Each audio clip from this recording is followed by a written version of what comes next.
오늘 우리에게 주시는 하나님의 말씀 이사야 45장 1절부터 6절까지 말씀입니다. 이사야 45장 1절부터 6절까지 말씀 이제 봉독하겠습니다. 하나님의 말씀 경청하십시오.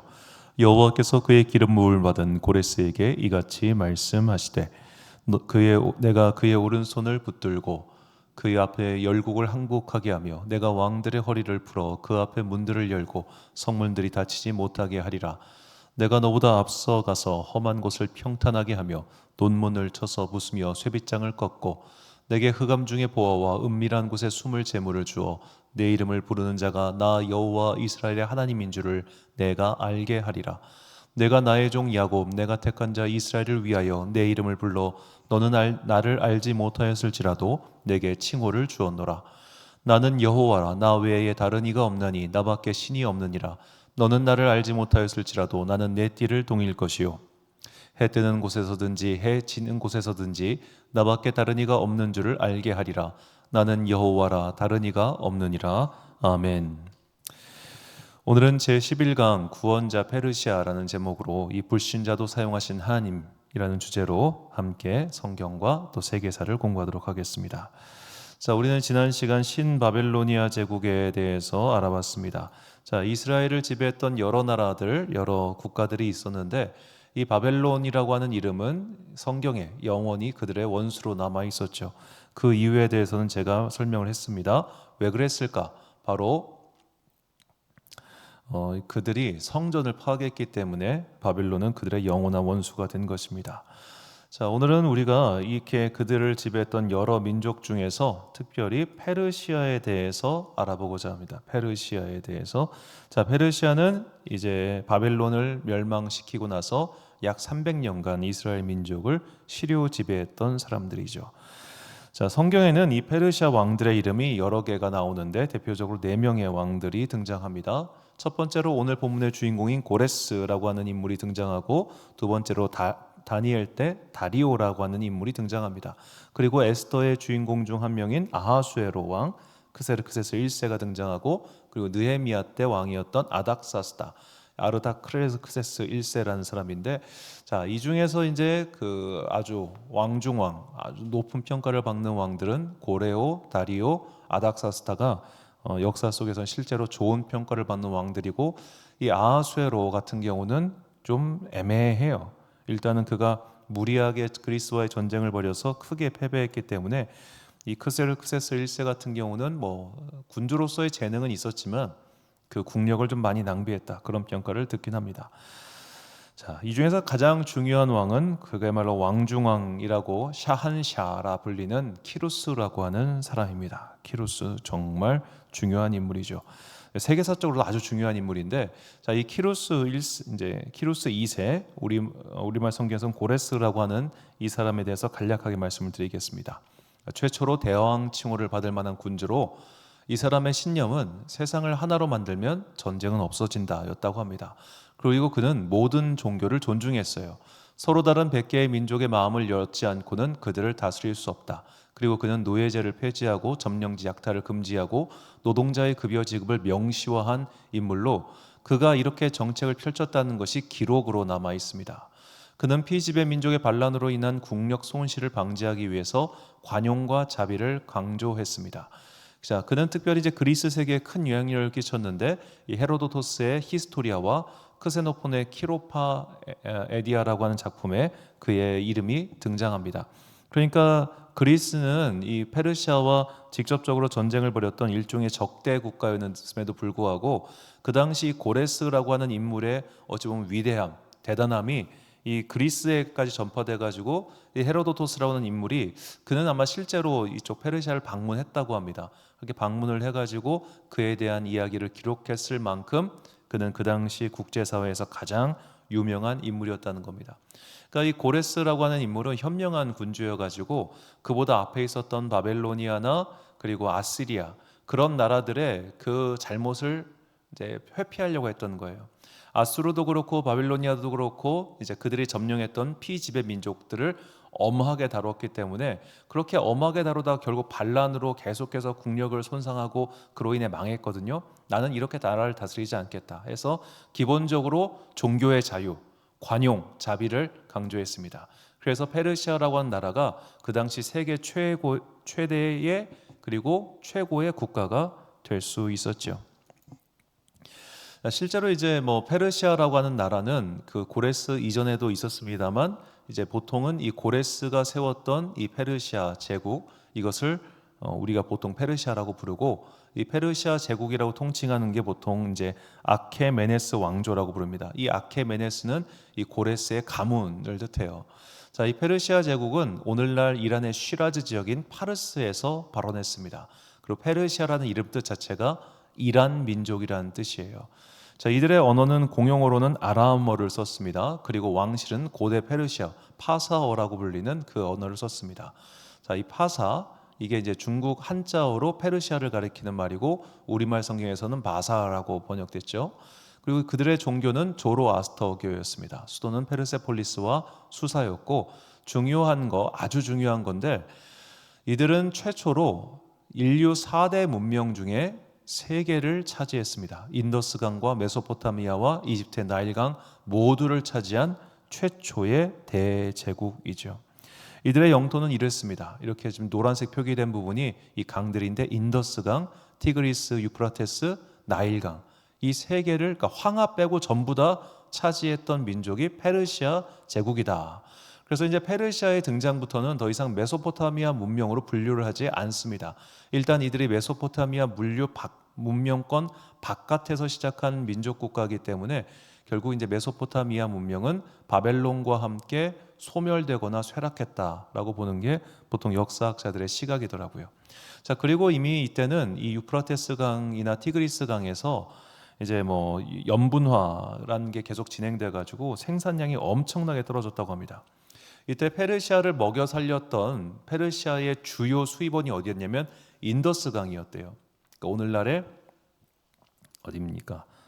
파키스탄 지역에 있는 그 인더스 강에서 나오는 생산물이 이 메소포타미아의 그 티그리스와 유프라테스에서 나오는 생산량의 3배 이상이었다고 합니다. 거기서 어마어마한 생산을 해가지고 그 왕의 길이라고 하는 그 무역로를 만들어서 그야말로 동과 서를 연결하는 나라가 페르시아였다는 겁니다. 그래서 엄청난 일종의 무역으로 무지막지하게 부유한 나라였다고 합니다. 자, 이런 어마어마한 제국을 만들었던 사람 고레스.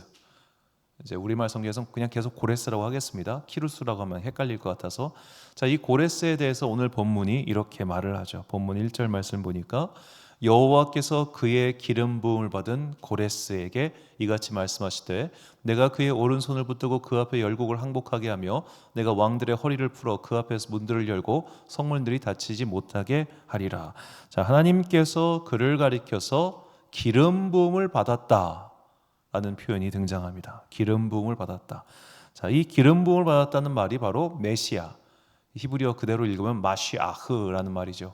형용사로 기름을 바르다, 기름 부음을 받다는 뜻으로 대상은 보통 제사장과 왕에게 한 겁니다.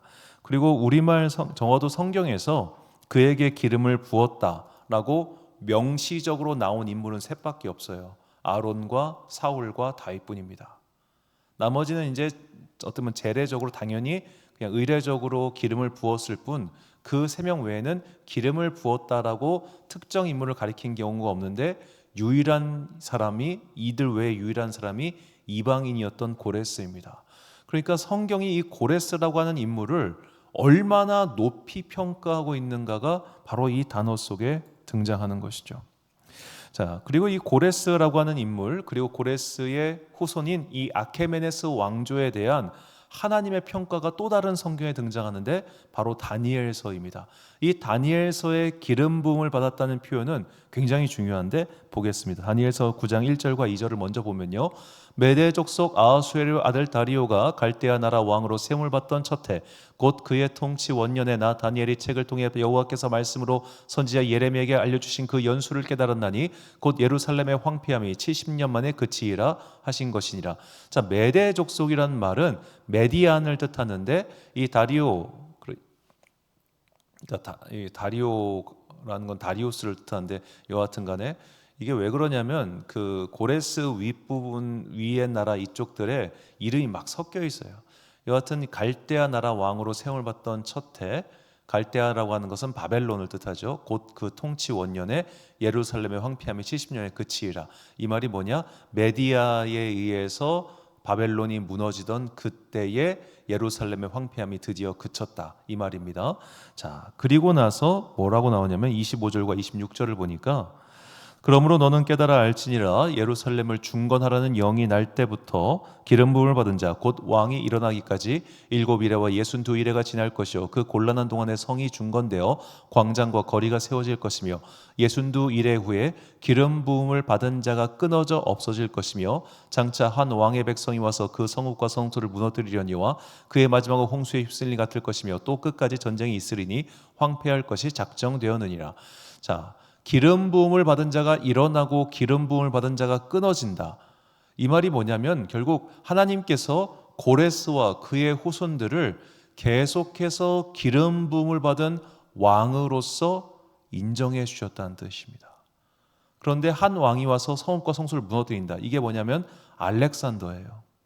알렉산더의 헬라 제국이 와가지고 결국 그 성읍과 성소, 그러니까 나중에 이제 예루살렘 성전을 돼지로 더럽히는 그런 헬라 제국의 일이 벌어지기 전까지 기름 부음을 받은 자들이 이곳을 다스리는 동안 예루살렘은 평안할 것이다라는 말입니다. 그러니까 고레스 한 명에게 그냥 쟤는 정말 이스라엘 민족의 해방을 위해서 바벨론부터 해방하기 위해서 내가 일시적으로 기름을 부었어, 이 정도가 아니라 이 아케메네스 왕조에게 내가 기름을 부어서 이들로 하여금 너희를 다스리게 하고 이들이 너희를 다스릴 동안 평안할 거야. 이게 하나님의 뜻이었다는 겁니다. 이거 굉장히 중요하죠. 왜냐? 이들은 하나님을 모르는 자들이고 이들은 믿는 종교도 달랐어요. 이들은 조로아스터교 신자였습니다. 그래서 오늘 본문에서 하나님께서 말씀하세요. 4절과 5절을 보면 내가 나의 종 야곱 내가 택한 자 이스라엘을 위하여 내 이름을 불러 너는 나를 알지 못하였을지라도 내게 칭호를 주었노라. 나는 여호와라 나 외에 다른 이가 없나니 나밖에 신이 없느니라. 너는 나를 알지 못하였을지라도 나는 내 띠를 동일 것이요. 자, 너는 나를 알지 못하지만 나는 너를 알아. 그리고 너를 위해서 내가 이런 일들을 할 거야. 그 이유는 궁극적으로 나의 백성을 지키기 위해서 나를 믿지 않는 너를 택했어. 이게 하나님의 메시지인 겁니다.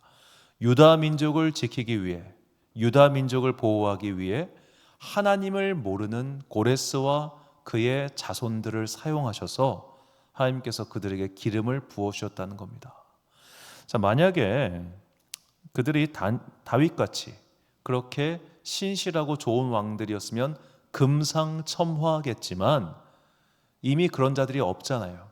그러니까 하나님께서는 믿지 않는 자라 할지라도 그에게 기름 부어서 그를 사용하셨다는 겁니다. 고레스에게 기름을 부으시고 기름 부은 자가 끊어질 때까지, 이 말은 페르시아 아케메네스 왕가에게 기름을 부으셨다. 저는 그렇게 이 다니엘과 오늘 본문을 해석하고 있습니다. 이 해석에 동의하지 않는 분도 계실 겁니다. 이거 너무 나간 거 아니냐라는 식으로 말이죠.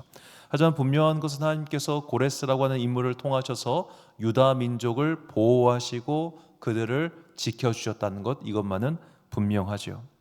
자, 그렇다면 하나님께서 이렇게 고레스 혹은 이 아케메네스 왕조가 너희는 비록 나를 모를지라도 괜찮아, 너희는 능력이 출중하니까, 너희는 나라를 잘 다스리니까 너희가 나 모르는 거 그건 상관없어, 이렇게 하셨느냐? 그렇지 않습니다. 오늘 본문 7절 말씀입니다. 나는 빛도 짓고 어둠도 창조하며 나는 평안도 짓고 환난도 창조하나니 나는 여호와라 이 모든 일들을 행하는 자니라 하였노라. 자, 이 본문 7절 말씀을 우리가 정확히 이해하기 위해서는 바로 이 본문을 선포한 대상인 고레스, 그가 믿고 있는 조로아스터 교회에 대해서 좀 알아볼 필요가 있습니다. 자, 이 조로아스터교라고 하는 이 교는 이 이란 민족의 토착 종교예요. 지금은 이란이 완전 이제 무슬림 국가가 됐기 때문에 이란에서 이슬람 외에 다른 것을 섬긴다는 것은 상상조차 할 수 없는 일이지만 그들이 이제 자기들이 페르시아의 후예를 자처하고 있기 때문에 이 조로아스터교의 상징 같은 것들은 부수지 않고 남겨두고 있습니다. 그 정도로 조로아스터교는 현재까지도 아직 남아있는 이 고대 종교죠. 자, 조로아스터교회를 만든 사람은 이제 선지자 자라투스트라라고 합니다. 자, 이 종교는 이원론적 단일 신교라는 조금 어려운 말을 쓰긴 하는데 일단은 이건 자취하고, 일단은 이들의 신은 아후라 마즈다라고 하는 신이에요. 아후라 마즈다. 아후라 마즈다는 창조 신인데 일단 아후라는 빛이라는 뜻이고 마즈다는 지혜라는 뜻입니다. 이 창조의 신이 만든 하위 신, 뭐 천사라고 볼 수도 있는데, 선한 천사가 스펜타 마이뉴이고 나쁜 천사가 앙그라 마이뉴입니다. 그런데 이 앙그라 마이뉴는 모든 악의 근원으로서 이 세상에서 벌어지고 있는 환난, 어둠, 나쁜 쪽들은 모두 다 앙그라 마이뉴가 만든 거예요. 그래서 이 스펜타 마이뉴와 앙그라 마이뉴가 항상 싸우고 있는데, 이 우리가 창조물인 우리가 선을 행하면 이 선의 힘이 스펜타 마이뉴를 힘내게 만들어 가지고 앙그라 마이뉴를 이기게 된다. 이게 조로아스터교의 일종의 이원론 신학입니다. 그래서 이런 조로아스터교의 신자 원칙은 좋은 생각을 하고 좋은 말을 하고 좋은 행동을 하면 결국 스펜타 마이뉴가 힘을 얻어서 앙그라 마이뉴를 이길 수 있다. 이런 교리예요. 하지만 이제 스펜타 마이뉴든 앙그라 마이뉴든 모두 다 아후라 마즈다의 하위 존재, 그가 만든 존재긴 하지만 모든 악은 다 앙그라 마이뉴가 일으키고 있다, 이 말입니다. 자, 그렇다면 오늘 본문의 말씀, 환난도 내가 창조한다, 이 말씀이 어떤 뜻인지 조금 더 분명해지죠. 너희가 믿고 있는, 야 고레스야, 지금 네가 믿고 있는 조로아스터교는 세상의 좋은 일들은 스펜타 마이뉴 혹은 아후라 마즈다가 만들어냈다고 하고 나쁜 일들은 저 앙그라 마이뉴의 짓이라고 이렇게 이원론적인 신학을 가르치고 있지만 그거 틀렸어. 이 세상은 모든 일들은 다 나의 계획 속에 있으며 나의 섭리 속에 있어. 너희가 말하는 그런 두 신 없어. 오직 나 하나뿐이다 라는 것을 분명하게 고레스에게 가르치고 있다는 거죠. 그래서 오늘 본문 메시지를 요약하면 이렇게 요약할 수 있겠습니다. 자, 고레스는 내가 세웠습니다. 하나님, 여기서 나라고 하는 1인칭은 하나님입니다. 그러나 그는 하나님을 알지 못하지요. 그리고 그가 믿는 신, 조로아스터교의 신은 부족합니다. 여기서 부족하다는 것은 네가 알고 있는 신에 대한 이해라고 하는 것은 지극히 제한적이고 부족하다는 뜻입니다. 그렇기 때문에 너는 나를 믿으라고 하는 거죠. 자, 유대 민족은 페르시아가 통치하는 200년 동안 그야말로 유례 없는 평안을 누렸습니다. 그들은 200년 동안 물론 이제 몇몇 이방 족속들이 찾아와 가지고 괴롭히는 그런 일들 정도는 있었죠. 느헤미야 때 와가지고 깐족깐족 거린다거나 가끔씩 와가지고 막 위협한다거나 그런 시비는 있었지만 대규모의 전쟁은 없었습니다. 전쟁과 싸움은 엄연히 다릅니다. 전쟁의 비참함은 이미 예루살렘에 살았던 사람들의 모습을 통해 우리가 다 알고 있지 않습니까? 막 먹을 것이 없어가지고 사람을 잡아먹어야 되고 마실 물이 없어가지고 막 미쳐버리려고 하고, 그런 비참한 전쟁과는 다른 이제는 좀 평안한 시기가 온 거예요. 한마디로 말해서 동네 양아치 깡패들은 있었지만 자기들 죽이겠다고 총 들고 오는 군인들은 없었다, 이런 말입니다. 그런 200년간의 평안한 시기를 누리면서 이것은 하나님께 주신 복이며 또한 동시에 그럼에도 불구하고 그들에게 나를 계속해서 드러낼 수 있도록 너희가 사는 것, 이게 유대 민족의 사명이 된 것이죠. 이거를 아주 잘 보여준 사례가 이제 다니엘이지 않습니까? 그가 사자굴에 던져졌을 때가 페르시아 왕가 때입니다. 자, 그런 사람들을 통해서 비록 그들이 나를 믿지는 않지만 결국에는 나를 믿을 수 있도록 그런 사명을 유대 민족에게 주신 것이죠. 이것이 오늘날 믿지 않는 세상, 믿지 않는 사람들 속에서 살아가는 그리스도인들에게도 주시는 동일한 메시지라 저는 그렇게 생각합니다. 자, 우리가 살고 있는 세상은 그렇게 단순하지 않습니다. 우리는 단순하게 하나님을 잘 믿는 정치 지도자가 나타나면 세상이 좋아질 거라 아주 단순하게 생각하고 있어요. 그것은 하나님을 잘 믿어도 다윗처럼 능력이 있는 사람이 다스릴 때나 잘 되는 겁니다. 하나님을 잘 믿어도 능력이 없으면, 통치 기술이 모자라면 혹은 환경이 받쳐주지 않으면 망해버리고 만다는 것을 우리가 유다 역사에서 계속해서 볼 수 있지 않습니까? 그리고 우리가 실제로도 보지요. 미국 대통령도 그렇고 우리나라 대통령도 그렇고 대통령 중에 신앙심은 정말 좋지만 통치 능력이 부족해가지고 결국에는 좋지 못한 평가를 받은 사람이 얼마나 많습니까? 대표적으로 이제 얼마 전 소천하신 지미 카터 대통령 같은 분이 있죠. 그분의 신앙심에 대해서는 아무도 의심하지 않습니다. 크리스천의 모범과 같은 분입니다. 하지만 그는 대통령 재임 시절에 평가가 좋지 않아서 재선에 실패한 사람입니다. 그러니까 통치자로서의 역량이 있다는 것과 그가 성도로서 좋은 사람이라는 것은 완전히 다른 이야기예요. 우리 회사 사장님이 좋은 성도일 수 있어요. 그런데 우리 회사 사장님이 기업을 잘 운영하지 못하는 사람일 수 있다는 겁니다. 그때 어떤 사람이 좋습니까? 기업 운영을 잘하는 비그리스도인이 낫습니까? 아니면 기업 운영은 되게 못하는데 신앙만 출중한 성도가 낫습니까? 기업이라는 화원의 입장에서 본다면 능력은 있으나 믿음이 없는 그 사람이 더 낫다는 거예요. 오늘 고레스의 사례를 비추어서 생각해 본다면. 그러나 그를 가지고 그냥 둘 것이 아니라 그에게도 하나님의 하나님 되심을 알려주는 것. 이게 성도의 사명이라는 거죠. 우리가 정치인들을 위해서 기도할 때 이것을 꼭 유념했으면 좋겠습니다. 우리가 저 사람 교회 다녀, 저 사람 신실해, 그러니까 저 사람 뽑아줘야지 이렇게 말할 것이 아니라 저 사람의 정책은 무엇인지, 저 사람이 능력이 있는 것인지 없는 것인지 그런 걸 곰곰이 잘 생각해 봐야죠.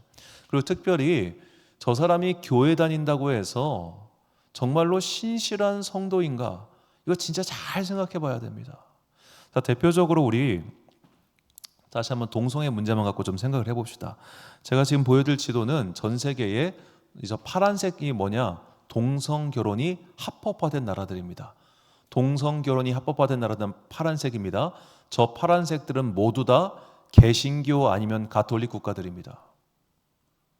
개신교 아니면 가톨릭 국가들이 전부 다 저렇게 파란색이에요. 그런데 동성 결혼을 못하게 하거나 극렬하게 반대하는, 심지어 사형시키는 나라들 어디냐? 전부 무슬림들입니다.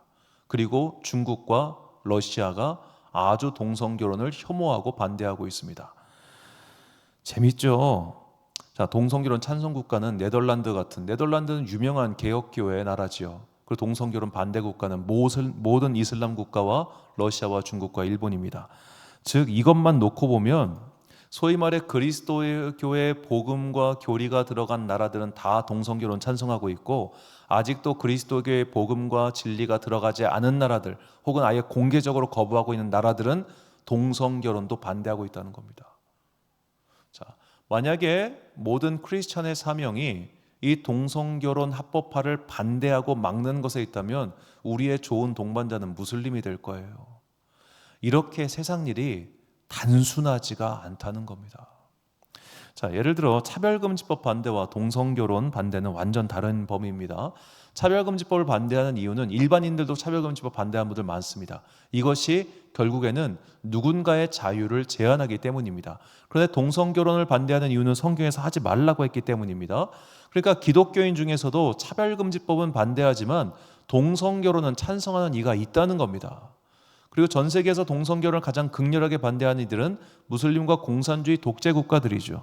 그래서 우리가 어떤 정치적인 목적 혹은 사회의 목적을 이루기 위해서 이게 얼마나 단순하지 않고 복잡한 일인가를 잘 생각해 봐야 된다는 거예요.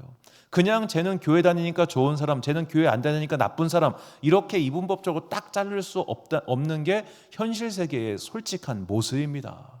하나님께서 단순하게 이 고레스라고 하는 인물을 선택하신 그 이유를 생각해 봅시다. 유다 민족 가운데 하나님을 잘 믿고 신실하고 능력 있는 자가 있었으면 당연히 그를 쓰셨겠죠. 그런데 그런 사람이 없잖아요.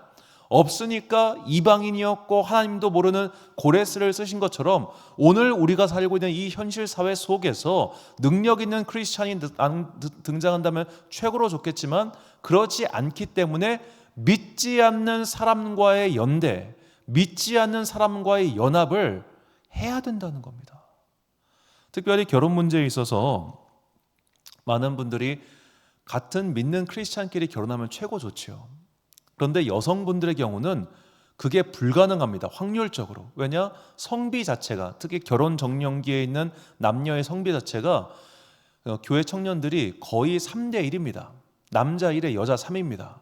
그러니까 남자는 믿는 자매와 결혼하기가 정말 쉽지만 믿는 자매는 믿는 형제와 결혼하기가 너무 어려워요.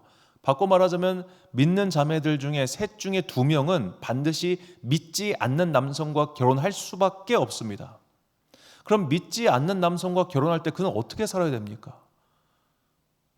현실이잖아요. 이 믿음의 현실. 믿지 않는 자를 믿게 만들기 위해서 그가 겪어내야 하는 그런 현실이 있다는 거예요. 베드로 사도가 이렇게 말합니다. 베드로전 3장 1절과 2절. 아내들과 이와 같이 자기 남편에게 순종하라. 이는 혹 그 말씀을 순종하지 않는 자라도 말로 말미암지 않고 그 아내의 행실로 말미암아 구원을 받게 하려 함이니 너희의 두려워하며 정결한 행실을 봄이라.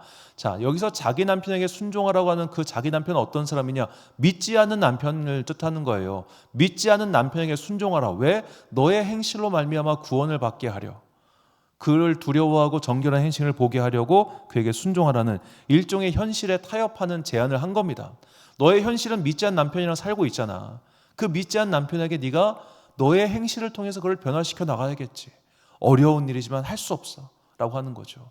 우리가 모두가 다 크리스찬이고 모두가 다 기독교인인 나라에 산다면 편하겠죠. 그런데 우리는 그런 세상에서 살고 있지 않습니다.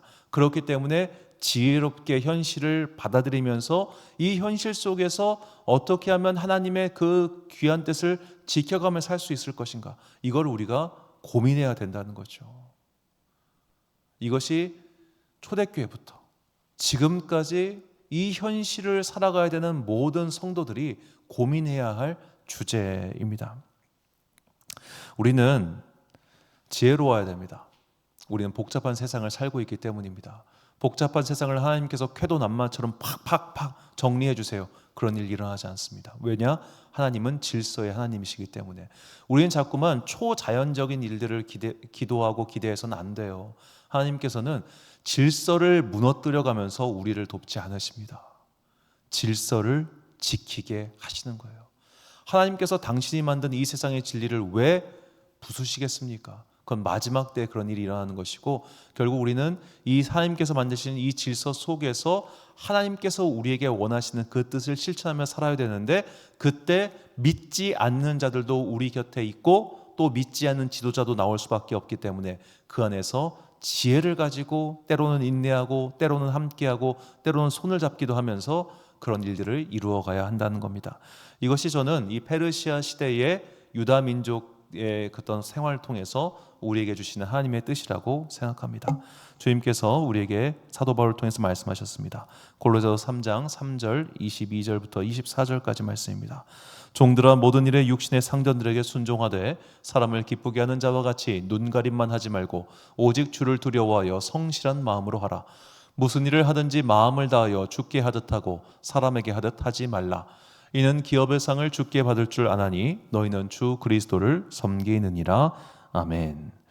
사랑하는 지혜빛 광성교회 성도 여러분, 그리고 이 수요일 함께 예배드리고 계신 귀한 주님의 자녀 여러분, 세상의 모든 지도자가 다윗과 같다면 굳이 고레스와 같은 믿지 않는 그러나 능력 있는 그런 자가 필요하지 않았을 겁니다. 다윗 같은 사람이 없으니까 고레스를 갖다 쓰신 거죠. 우리는 그 정치인이 믿음이 있냐 없냐, 그가 교회 다니냐 안 다니냐, 그런 걸로 그를 볼 것이 아니라 그가 과연 능력이 있는가, 그가 하고자 하는 일들은 무엇인가, 그가 하고자 하는 것들이 결국 우리의 믿음 생활에 어떠한 영향을 끼치는가, 이걸 봐야 한다는 겁니다. 우리는 때로는 믿는 지도자를 만날 수도 있고 믿지 않는 지도자를 만날 수도 있을 겁니다. 우리는 때로는 회사에서 교회를 잘 다니는 신실한 사장님을 만날 수도 있고, 아니면 교회를 적극적으로 거부하는 아주 불신자를 만날 수도 있을 겁니다. 중요한 건 내가 어떤 사람과 함께 있든지 간에 믿음을 잘 지키는 게 핵심이고, 내가 믿음을 잘 지킬 수 있도록 나를 도와주는 사람이 좋은 사람인 거예요. 믿느냐 믿지 않느냐, 그 단순한 것만 가지고 사람과 사물을 판단하지 마시고 이 복잡한 세상 속에서 어떻게 하면 우리의 믿음을 바르게 지킬 수 있는가, 그리고 누가 그것을 도와줄 것인가, 그것을 항상 고민하고 그런 자들과 함께 더불어 생활하는 그런 여러분과 제가 되시기를 주님의 이름으로 축원합니다. 기도하겠습니다. 사랑과 은혜가 풍성하신 아버지 하나님, 하나님께서는 고레스에게 기름을 부으시고 그를 사용하셨습니다.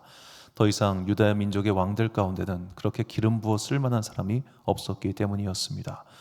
하나님께서는 고레스 한 명에만 기름 부으신 게 아니라 아케메네스 왕조 그의 후손들에게도 기름을 부으셔서 페르시아의 통치 200년 동안 유다 민족이 그들의 신앙생활을 잘할 수 있도록 은총을 베풀어 주셨습니다. 오늘날 현실의 정치 앞에서 우리도 같은 마음으로 기도를 드립니다. 우리의 믿음 생활을 방해하지 않고 믿음 생활에 도움을 줄 그런 정치 지도자들을 선택할 수 있는 지혜로운 시선이 우리에게 있게 하여 주옵소서. 믿음 생활을 잘 하다더라도 결국 능력이 없는 자들은 나라를 망가뜨리고 만다는 것을 유다 왕국의 역사를 통해서 배웠으니 우리가 일단은 능력이 있으며 믿음의 사람이 될 수 있는 그런 사람들을 잘 선택할 수 있는 지혜의 눈을 주옵소서. 이것은 비단 정치뿐만 아니라 우리의 일상생활에서도 마찬가지오니 비그리스도인들과 함께 지혜롭게 더불어 살아가는 가운데 우리의 믿음을 함께 할 수 있는 그런 지혜로운 선택이 우리에게 있기를 간절히 소망하오며 이 모든 말씀 우리 구주 예수 그리스도의 이름으로 기도드립니다. 아멘.